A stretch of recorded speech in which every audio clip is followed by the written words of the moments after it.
So here we are again. MPs are going to cast their verdict on the meaningful vote to Theresa May's slightly, but not very, amended Brexit deal. Geoffrey Cox has already provided his lukewarm support, and even with Cox and the ERG and the DUP fully on board, it was far from certain the government could pass the deal.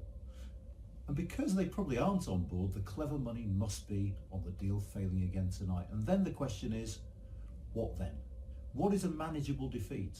Now, we've got a Prime Minister in office who rewrites the rules on survivability almost weekly, but this time round she really has to be able to point to what is credibly a reversible margin. Defeat by fewer than 50 this evening would now look like a victory. It might even convince a small band of Labour MPs to vote in favour of the deal next time, if they think their votes will be decisive. If she loses by 100 or so, this Prime Minister might just cling on to fight for her deal on another day.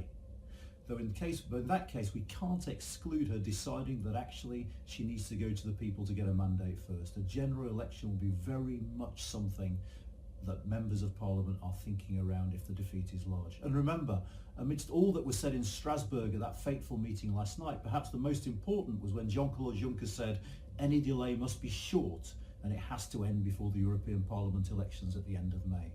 So there's really no time for anything but a short delay.